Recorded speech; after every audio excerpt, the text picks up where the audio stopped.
I always thought the worst day of my life would be the day I lost my mother. But I was wrong. The worst day came after the funeral, when my uncle closed the door behind us, and the air inside my own home turned thick with something I never thought I'd feel again, fear. My name is Janet Walker. I'm 71 years old now, and I've lived in Cape May, New Jersey, nearly my whole life. This town is full of beach houses, seagull cries, and summertime tourists. But to me, it's also a place where the wind carries too many memories, some warm, others sharp enough to cut skin. My mother, Ruth, passed away on a quiet morning in April. She was my last living family.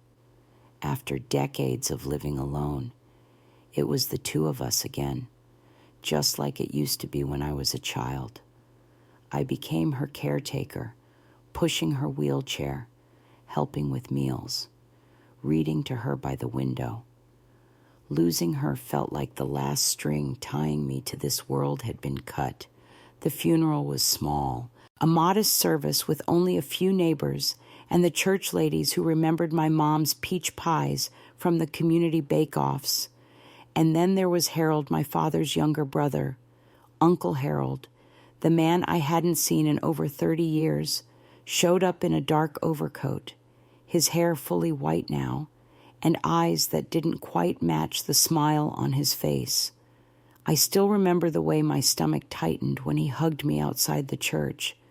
I told myself it was just the grief, but something about him, his grip, his tone made my spine stiffen. I brushed it off. He was family. He'd come all this way. He even brought flowers and offered to help me with the house. "You shouldn't be alone after this," he said, patting my shoulder like I was a fragile little girl. I didn't argue. At 71, the silence of a house after death is its own kind of torment. Maybe, I thought, his presence would make it easier. He said he'd only stay a few nights. When we arrived home, the house still smelled faintly of lavender oil, my mother's favorite scent. I left her recliner untouched in the corner. The blankets were still folded just the way she liked them. I made tea, sat across from Harold in the kitchen, and we talked about nothing for a while. Weather, memories, what came next.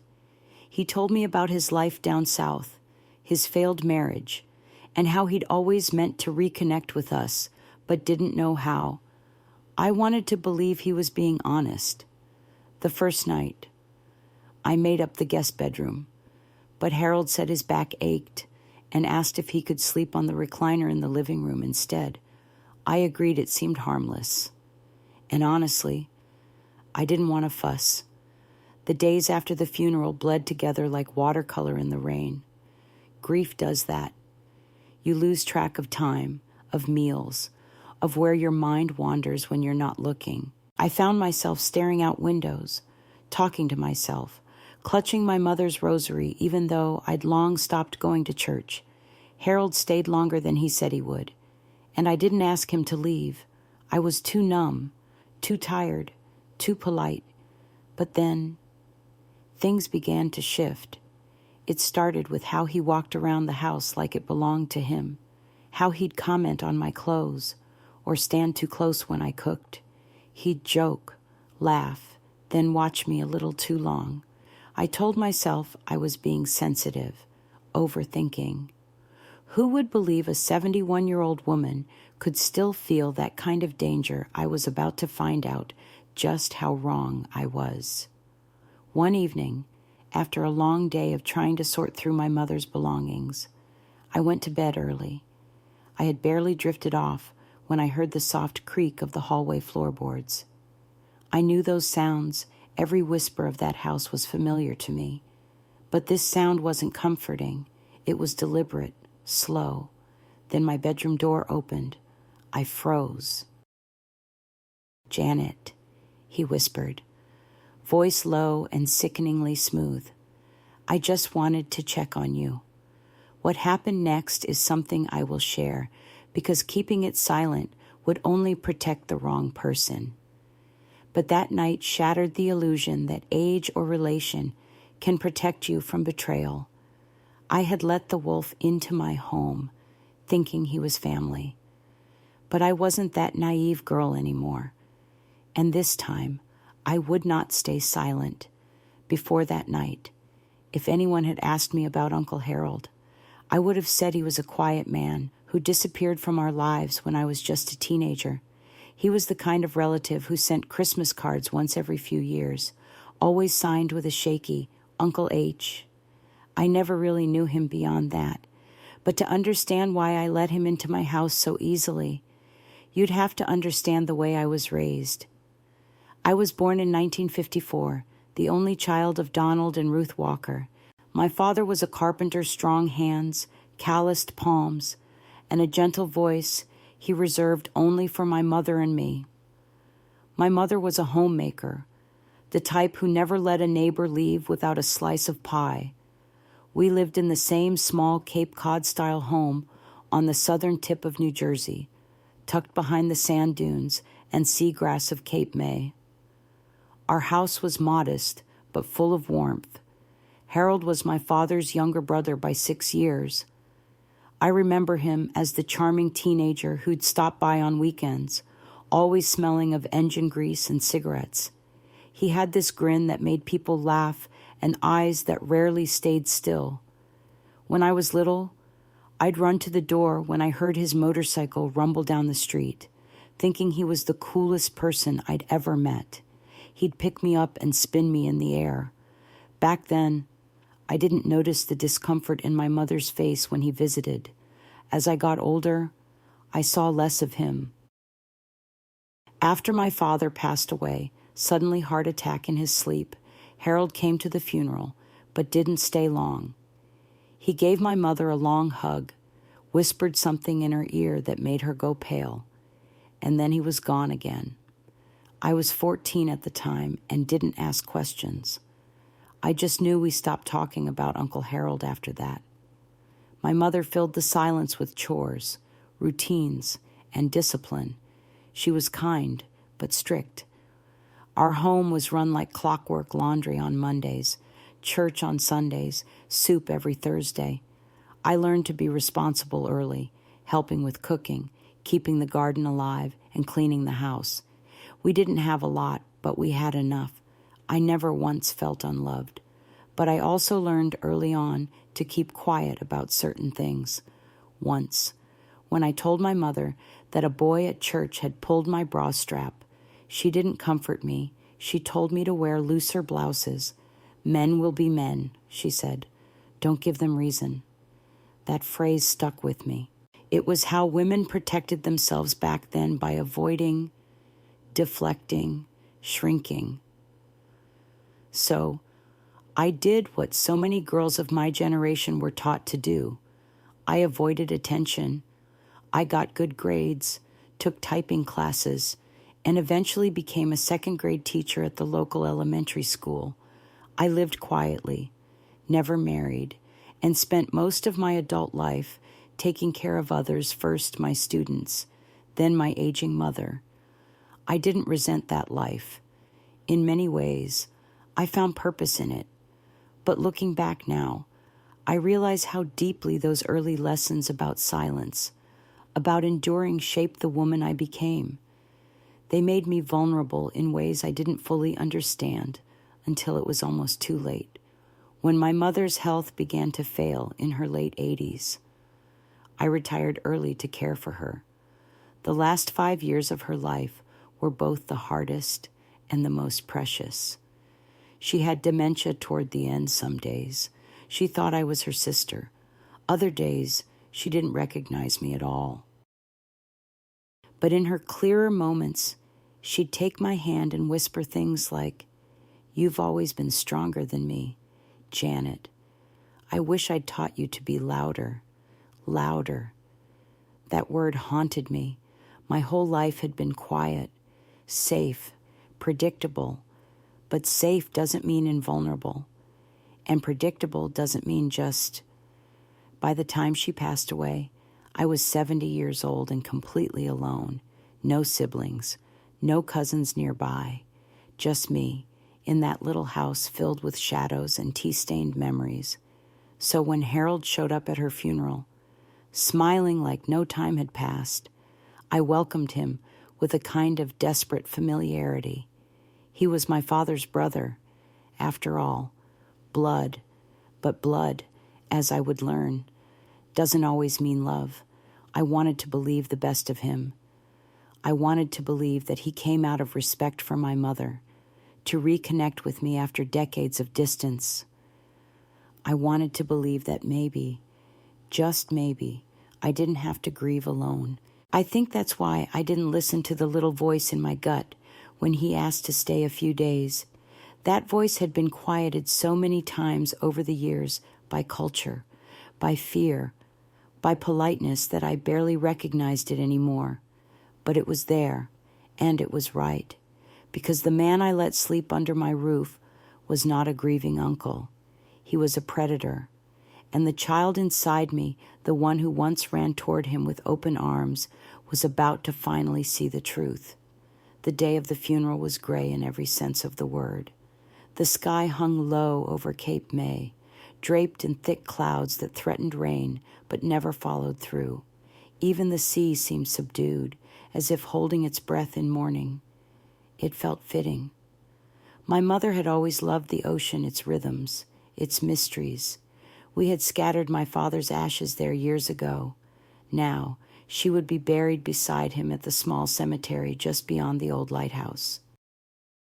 I sat alone in the front pew of the chapel, clutching a handkerchief that had belonged to my mother. It still smelled faintly of lavender and starch. My hands trembled, not just from sadness, but from the strange stillness of everything. It was as though time had paused, waiting for me to decide what came next. A few neighbors attended, mostly older women from our church group, and one or two of Mom's friends from the sewing circle. They offered polite hugs and casseroles and foil pans, but they didn't linger. I didn't expect them to. At 71, I had grown used to solitude, but on that day, it wrapped around me like a wet coat, heavy and impossible to shake. Then Harold walked in. He looked older, of course nearly 80 now, but something in his gait was still sharp, too confident.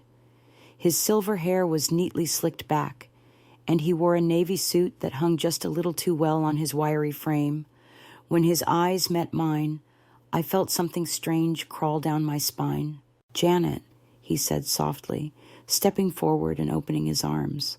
I stood up, hesitated, then let him hug me. His embrace lasted a second too long. "I'm sorry I didn't come sooner," he whispered into my hair, "but I'm here now." I wanted to cry, not just from grief, but from the sudden warmth of being remembered. I was exhausted physically, emotionally, spiritually. Having someone, anyone, stand beside me felt like a blessing at the time. I didn't know it was a trap. He stayed by my side throughout the service. He held my elbow gently as we walked to the gravesite, offered his coat when the wind picked up. He spoke kindly of my mother, telling stories I hadn't heard in decades. I felt a strange guilt for resenting his presence at first. Maybe, I thought, he really had come out of love. Afterward, we returned to the house together. He had offered to help clean up, maybe make tea, just sit and talk for a while. I agreed. The thought of walking into that empty house alone made my stomach twist. The air inside felt heavier than usual. My mother's recliner stood empty in the corner of the living room, her crochet blanket folded neatly across the back. The smell of her favorite cinnamon soap lingered faintly in the hallway. I hadn't touched anything since she passed, not the half-finished crossword puzzle by her bed, not the half-full bottle of orange juice in the fridge. I couldn't bear to erase her just yet. Harold set the casserole dishes down on the counter and looked around with a long, thoughtful sigh. "You've done well with the place," he said, eyes scanning the walls, the photos, the quiet corners. "It still feels like home." I offered a weak smile. "Thanks. I haven't had the heart to change anything." He stepped closer, gently brushed a speck of dust from my sleeve.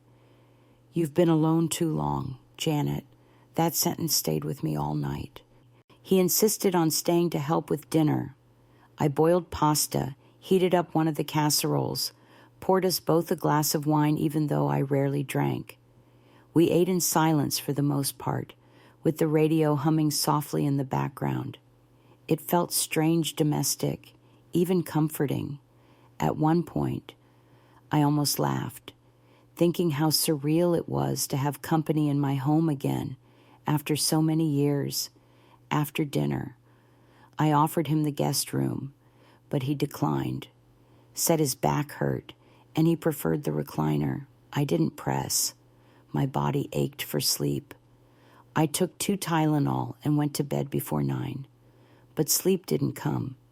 My mind ran in circles, memories of my mother, fragments of funeral hymns, the image of Harold standing at the edge of her grave, and beneath it all, a gnawing unease I couldn't name.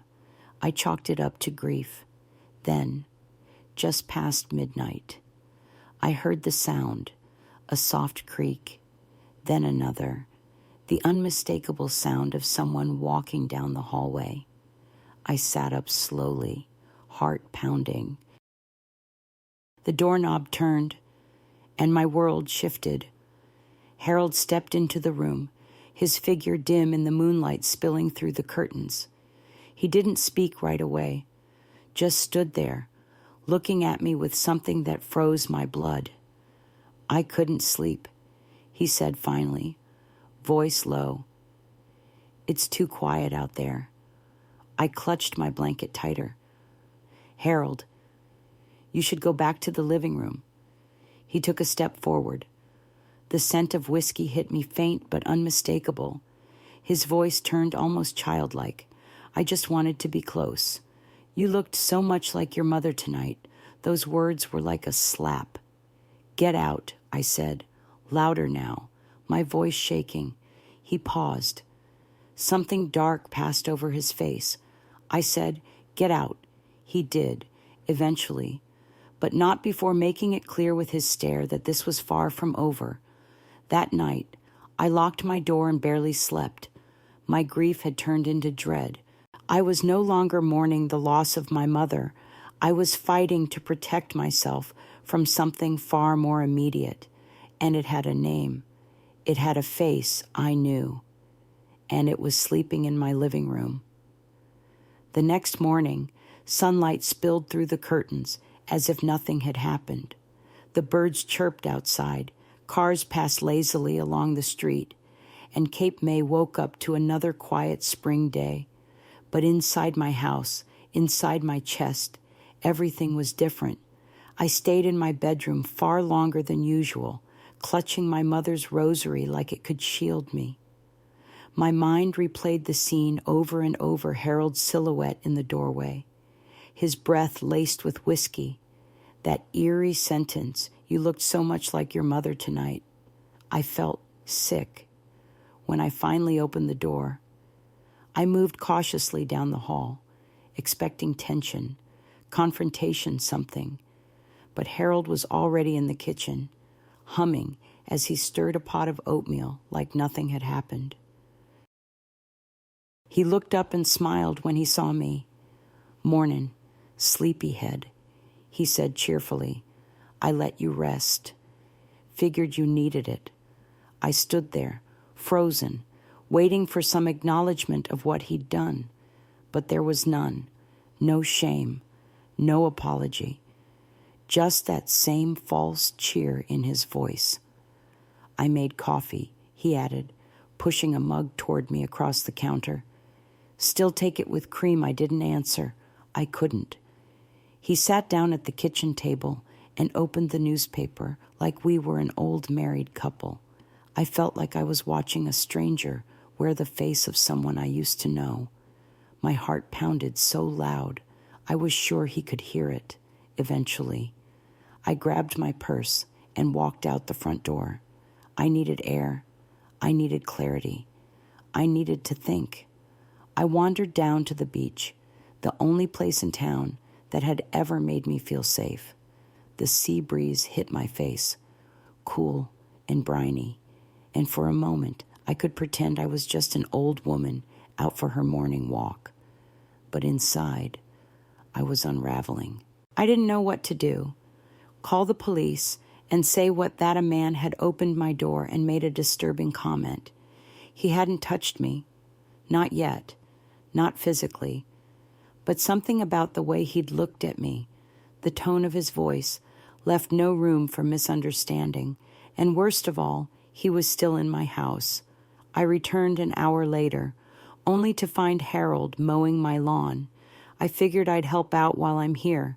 He called over the buzz of the machine, "Don't want you hurting your back."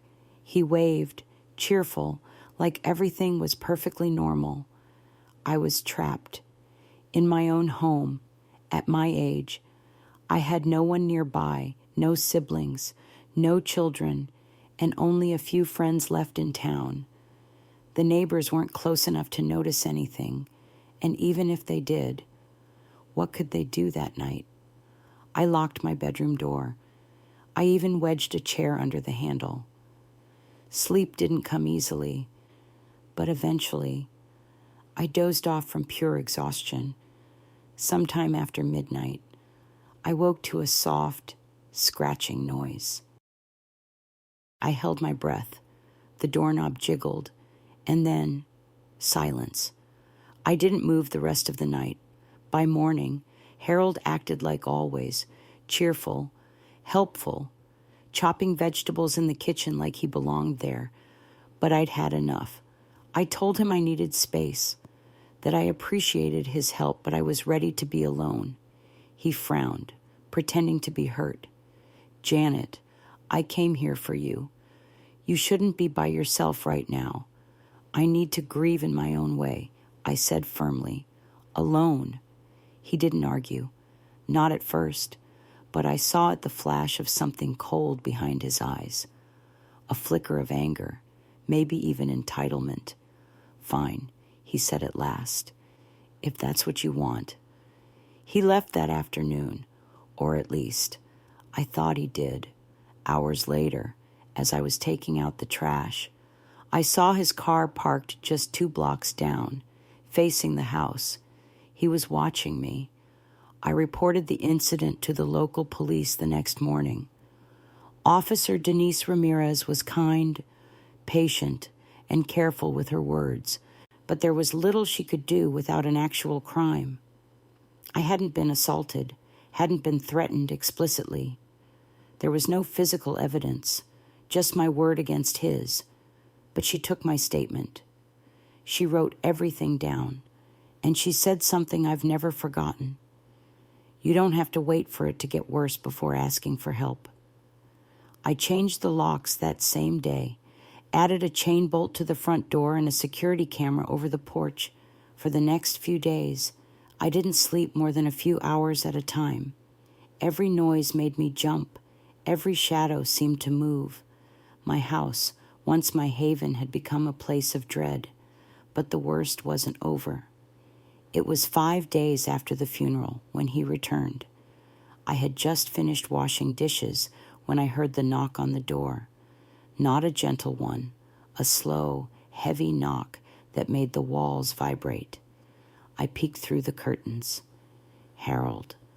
My chest tightened. I didn't open the door. Instead, I yelled through it, "Leave." "Harold." "You're not welcome here." He didn't respond, just stood there, breathing heavily, his hand still pressed against the wood. "I'll call the police," I warned. And then, softly, he said, "You always were ungrateful. Janet, just like your mother." I froze. What did you say? But he was already walking away. That sentence, "just like your mother." What did that mean? That night, I pulled out the old family photo boxes.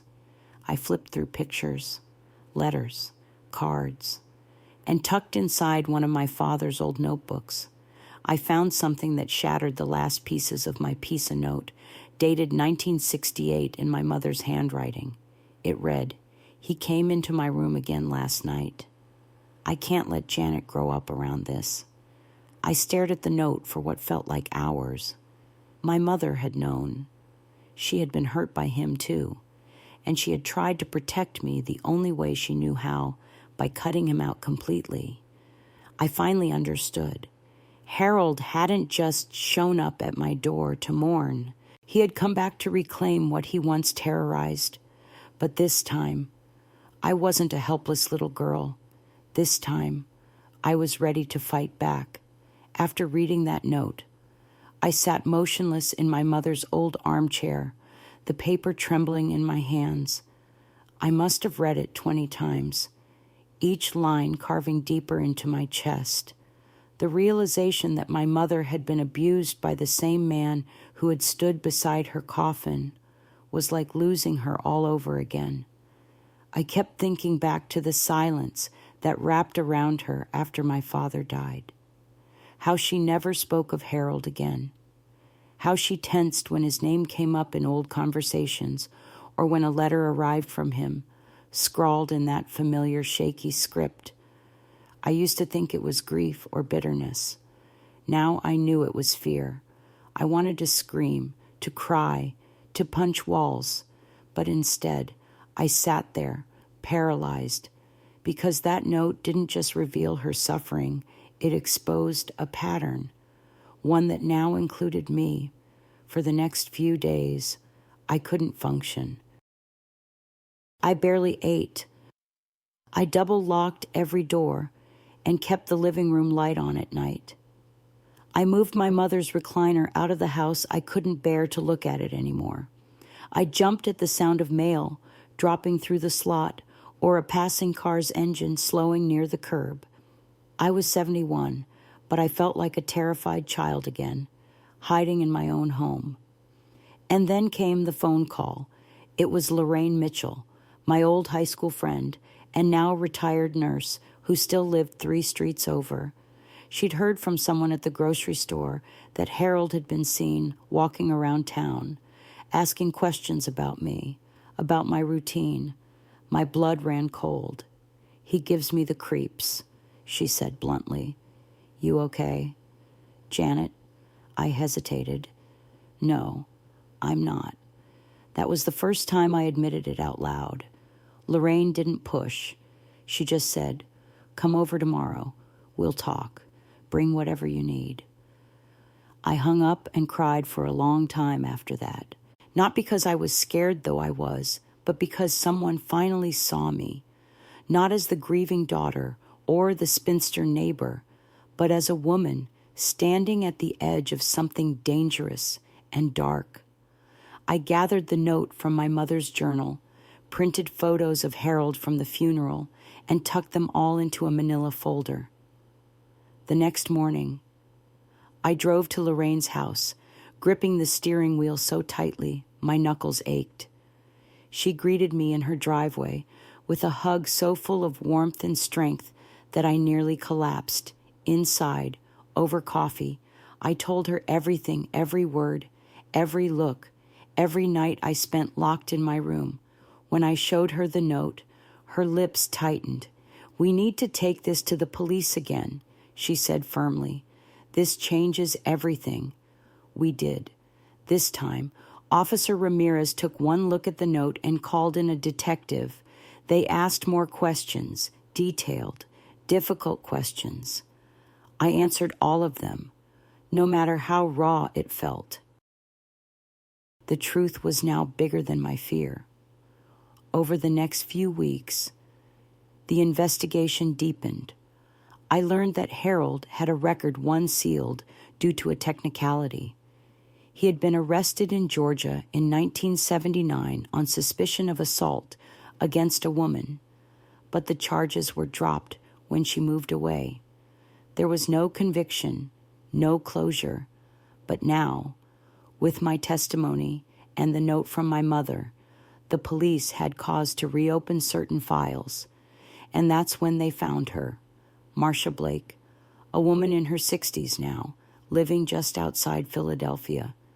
She had known Harold when she was 16 and had worked part-time at the auto shop he managed. When detectives reached out, she was hesitant at first, then furious. She told them everything.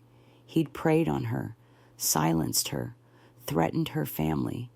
She had never come forward again after the first case was dropped, too afraid, too ashamed. Now she was willing to testify. When I heard her story, I broke down in Lorraine's kitchen, not just for her, not just for me, but for all the women who had spent decades thinking silence was the only way to survive. We weren't alone. Soon after, I received a formal request to prepare a full statement for a protective order. The officers installed a camera at my front door and increased patrols in my neighborhood. I didn't feel safe, but I did feel something new validated. But Harold wasn't done yet. One rainy afternoon, I returned home from a grocery run and found a single envelope taped to my front door. Inside was a photo of me, taken from across the street, sitting in my living room, lights on, curtains half open. On the back, scribbled in ink I recognized from old Christmas cards, were 4 words, "You haven't changed." Janet. I dropped the photo. For a moment, I couldn't breathe. Then I walked inside, called Officer Ramirez, and said, "This has to end. I want a restraining order, and I want him arrested." My fear had finally turned into fury. This wasn't just about me anymore. It was about my mother. It was about Marcia. It was about every woman who had been gaslit and dismissed.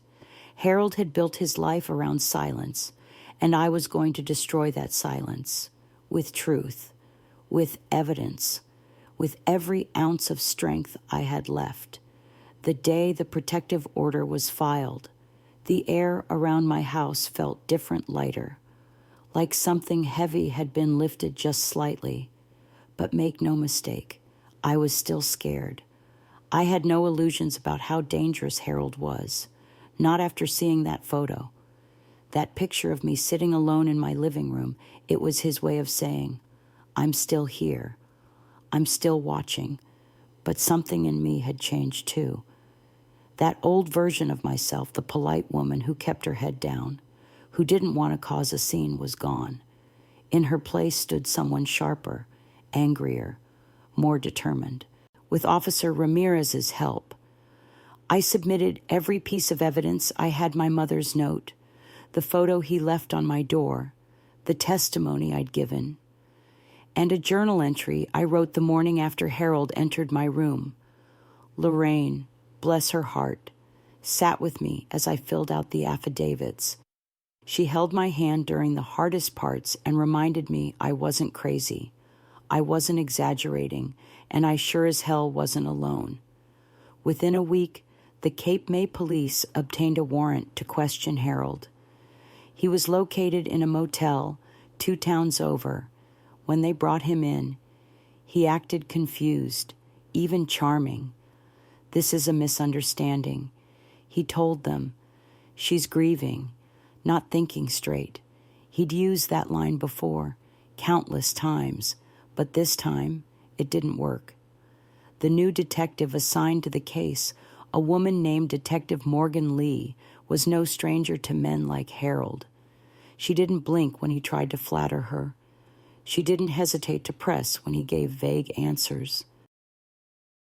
And when she laid the photo and my mother's note in front of him, she watched his confidence drain like air from a leaking tire. Still, he refused to confess, and legally. It wasn't enough yet to charge him with assault, not without more concrete evidence or a confession. But the restraining order held, and they warned him one wrong move and he'd be arrested on the spot. That night, I slept with my bedroom light off for the first time in weeks, but only for a night. the very next morning. I received a message through Lorraine Harold had shown up at the local diner where she usually had breakfast on Sundays. He didn't speak to her, but he sat at the counter just 2 seats away, sipping coffee and staring at her through the reflection in the window. He was taunting us. That was the moment I knew Harold wasn't going to stop, not unless I forced the truth into the open. And I wasn't the only one who believed that. Detective Lee called me later that afternoon. "Janet, I've spoken with Marcia Blake again," she said. "She's ready to come forward officially. We're filing to open a formal investigation into Harold's past charges, and your case is part of it." I held my breath. "This is going to be hard," she warned me. "They'll question everything, your age, your memory, even your character. But if you're ready, we can move forward." "I'm ready," I said. My voice didn't shake. Over the next few weeks, I found myself retelling my story again and again, to lawyers, to detectives, to court officers. Each time it got a little easier, but also more exhausting. Trauma has a way of latching onto your throat, making every word feel like a betrayal of the silence you once thought kept you safe. The local news picked up the case when word got out that more women, 3 others, in fact, had quietly stepped forward with stories about Harold. None of them had gone to court before. They'd buried their pain like I had, hoping it would fade with time. But we were done being quiet. The town of Cape May was divided. Some people believed us. Others muttered under their breath at the grocery store. Things like, "She's just lonely," or "That was decades ago. Why bring it up now?" And a few even defended Harold, saying he'd always been a good neighbor or a bit strange, but harmless. Harmless. That word lit a fire inside me. Harold wasn't harmless. He was skilled, manipulative, patient. And worse, he counted on people not believing older women, on people thinking we were confused or fragile or just too late. But I wasn't late. I was right on time. The court date for the restraining order violation came first. I stood across the room from him for the first time since that night in my hallway. He was still smug, dressed neatly, hair combed.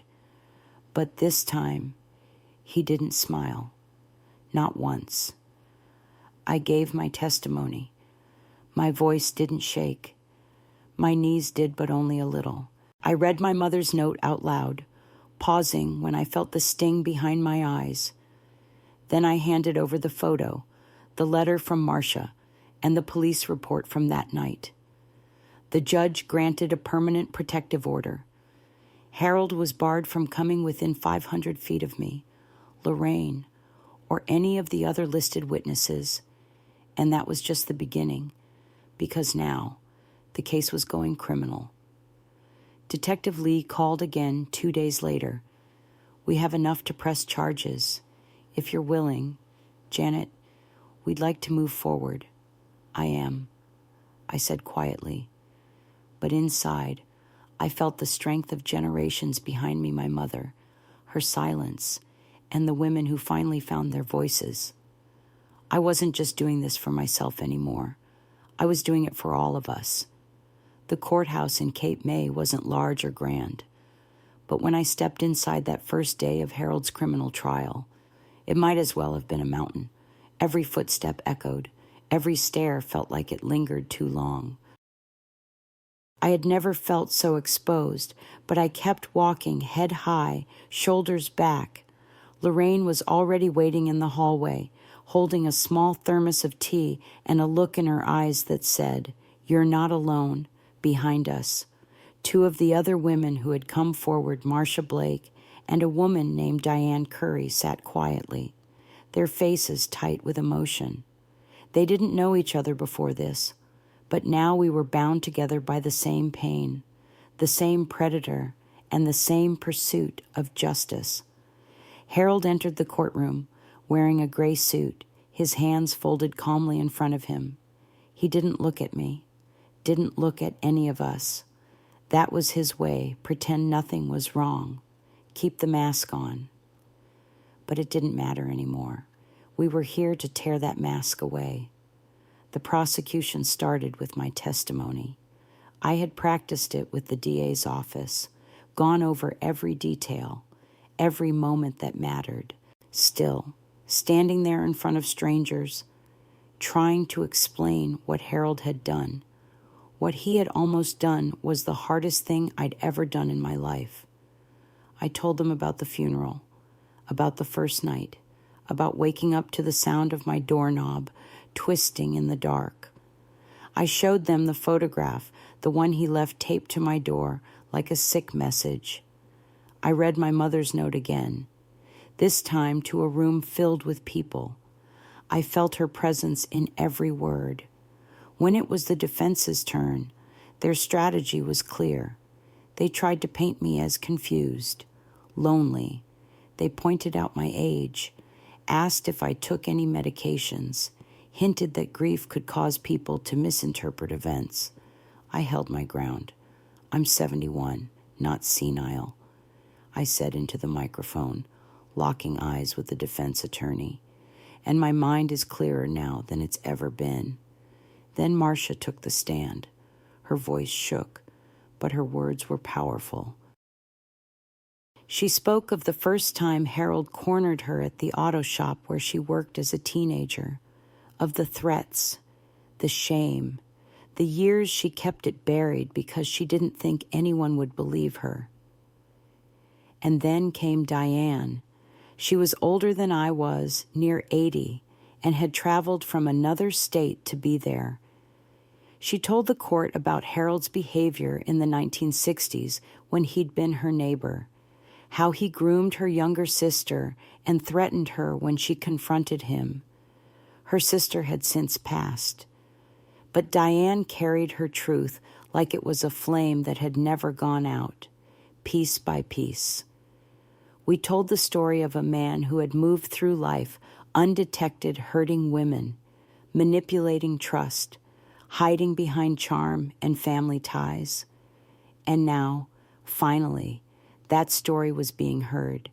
After days of testimony, the courtroom settled into a heavy silence as the jury was dismissed to deliberate. I sat between Lorraine and Marcia, my hands clenched together, my heart doing its best not to beat out of my chest. The wait felt endless. And then, at last, the bailiff returned. The jury filed back in. The room stood still. We find the defendant, Harold Walker, guilty on all counts. I didn't cry, not right away. I just exhaled, slowly, deeply, like I had been holding my breath for 50 years. Harold didn't speak as the judge read the sentence. He didn't plead. He didn't apologize. He stared forward, lips pressed tight, jaw clenched. For a man who spent a lifetime hiding behind silence, it felt fitting that in the end, he was left with nothing to say. He was sentenced to prison. Not for life, he was too old, and the court too cautious, but long enough that he'd likely never walk free again. And even if he did, the world would know exactly who he was. After the trial, reporters asked if I wanted to make a statement. I declined. Not because I didn't have anything to say, but because I knew my story wasn't done yet. I didn't go home that night. Lorraine insisted I stay with her, and we sat up late in her living room, drinking tea and listening to the wind off the ocean. We didn't talk much. We didn't have to, because somewhere deep inside, a shift had happened. I had reclaimed something I thought I'd lost forever, my voice, my power, my peace. The day after the verdict, I returned home for the first time in weeks. As I walked up the steps to my front porch, I paused. The house looked the same, but it felt different. It no longer belonged to the fear I had carried. It was mine again, mine to rebuild, mine to breathe in, mine to rest in. inside. The light through the windows hit the hardwood floor just right, casting long streaks of gold across the living room. The silence no longer felt suffocating. For the first time since my mother passed, it felt peaceful. I stood in the middle of the room and whispered, "You're safe now, Mama. He's never coming back." And for the first time, I believed it. Over the weeks that followed, I began the slow, often painful process of reclaiming my life. I donated my mother's clothes to a local shelter. I boxed up the old family photos and kept only the ones that brought me comfort. I rearranged the furniture in the living room, moved the couch so I'd no longer face the recliner that Harold had once claimed. But healing wasn't just about moving things. It was about facing the pain head on. I started attending a support group in the nearby community center. At first, I wasn't sure I belonged there. Most of the women were younger, their stories fresher, rawer. But when I introduced myself, when I said I was 71 and had only just found the courage to speak out, something shifted in the room. One woman, barely in her 30s, reached across the circle and took my hand. "You're brave," she said. "You give the rest of us hope that it's never too late." Her words stayed with me. I began to write. Not for anyone else, just for me. I filled journal after journal with memories, emotions, thoughts I hadn't spoken aloud in years. I wrote letters to my mother. I wrote down what I wish I'd told Harold that night when he stood in my doorway. I wrote what I would say to any woman afraid to speak up. And then one afternoon, Lorraine stopped by with a folded flyer in her hand. "You should read this," she said, handing it to me. It was an announcement from the Cape May Women's Advocacy Center. They were starting a new program, peer mentoring for older women who had survived abuse. Women helping women. Stories helping stories. "You think I'm strong enough for that?" I asked. Lorraine gave me a look. "Janet Walker. If you're not, then I don't know who is." So I went. The first meeting was small, just 4 women in a quiet conference room with tea and notepads. But when I told my story, their eyes didn't pity me. They lit up with recognition, with validation, with fire. That day, I realized something profound. My pain had purpose. My voice, once silenced by shame and fear, could be someone else's beginning. From that moment forward, I dedicated my time to the center. I met women from all walks of life, widows, veterans, retirees, former teachers like me. We laughed, we cried, we built each other back up, brick by brick. One afternoon, as I was packing up after a session, Marcia walked in. She looked stronger than I remembered. Her hair was shorter now, her eyes brighter. "I heard you were here," she said. "I just wanted to say thank you." I stood there for a moment, unsure of what to say. Then I simply hugged her. No words needed. Together. We were survivors. But more than that, we were witnesses. And we weren't going anywhere. Healing didn't come all at once. Some days, I still woke up reaching for the rosary. Some nights, I double-checked the locks. But those moments grew fewer, softer. I could breathe again. And with every breath, I felt stronger, more whole. The shadows in my house had names now. They didn't haunt me. They reminded me of what I'd lost, of what I'd reclaimed, of who I had become. As spring gave way to summer in Cape May, my world began to bloom again, not in sudden, dramatic ways, but in small, quiet moments that felt like miracles.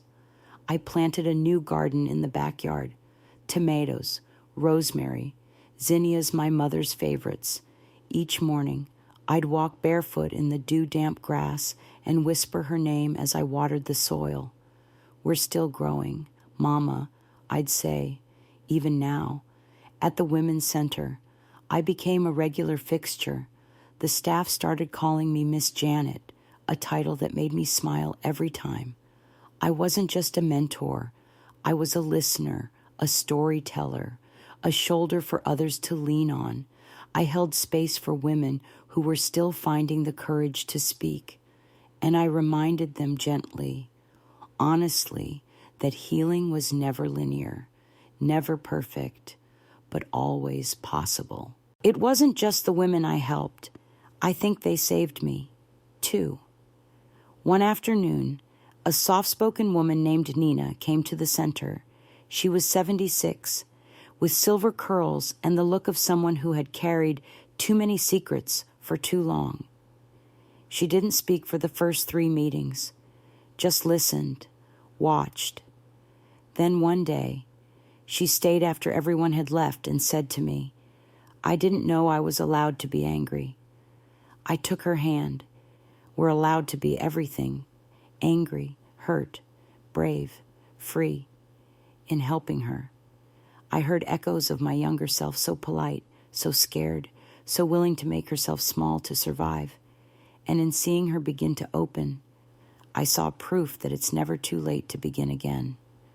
Around town, people began treating me differently, not with pity, but with respect.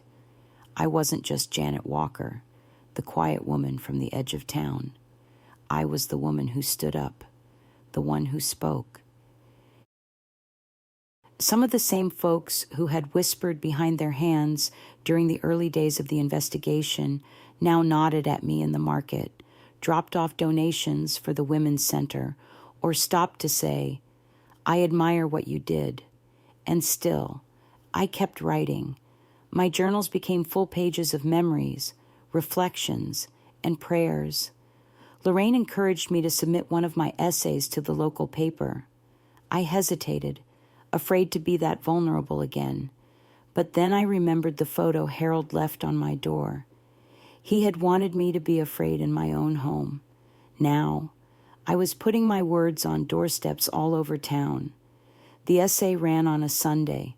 It was titled, Silence is Not Safety, a Cape May woman's story. I didn't name names. I didn't need to. It wasn't about him anymore. It was about survival, about courage, about rising after a fall you thought would break you. That same week, the director of the Women's Center approached me with a proposition. We want to create a program named after your mother, she said, for women over 60 who've experienced abuse, a safe place, a legacy. I stood there, stunned, and then I cried, because Ruth Walker had spent most of her life trying to survive in silence. Now, in her name, other women would find their voices. It's been nearly a year since Harold was sentenced. A full circle of seasons has passed through Cape May, each tide washing away pieces of the fear that once lived inside me. I still walk along the shore in the early mornings, same as I did after the funeral. But now, my steps are lighter. My breathing comes easier. I no longer scan the street for shadows or hesitate before turning the key in my front door. The house is still mine, but it no longer holds the weight of what happened here. It holds something new now, peace. The Ruth Walker Circle officially opened at the Women's Center this spring. A room filled with soft chairs, warm lamps, and a wall covered with quotes from women who've survived unimaginable things. I added my mother's words to the wall words I found in an old journal she never finished. Even in silence, love is loud. And even in fear, we are still worthy. Women come from all over now. Some are barely 60. Others are pushing 80. Some share their stories in a whisper. Others not at all. But every time someone walks through those doors, I feel my mother's presence. I feel mine, too. Lorraine still comes over every Thursday afternoon. We sit on the porch with tea and talk about everything and nothing. And sometimes, when the wind picks up and the sea air drifts through the screen, we fall quiet together, two old friends who've earned their silence and know it's no longer born of fear. I won't pretend justice fixed everything. Trauma leaves echoes. I still have nights when I wake from dreams I can't explain. I still carry guilt that I let him into my home, even though I know it wasn't my fault. But now, I speak that truth aloud. I speak it for myself, for my mother, for every woman who ever thought her voice didn't matter. Because it does. It always has. I once believed that healing belonged only to the young, that there was a window, and I had missed it. But that's not true. Healing is not about time. It's about courage. It's about deciding whether you're 17 or 71 that you're worth fighting for. And that is my life's greatest lesson. If you are holding on to something that's kept you quiet, if you've lived with the weight of shame, fear, or unspoken pain, I want you to know this. It is never too late to speak. It is never too late to heal. And it is never, ever too late to be free. Thank you for listening to my story. If it touched your heart or reminded you of someone you love, please share your thoughts in the comments below. Your voice matters too. And if you believe in the power of stories to heal and inspire, subscribe to this channel, because somewhere out there, someone is still afraid, and your voice might just be the one that gives them the courage to rise.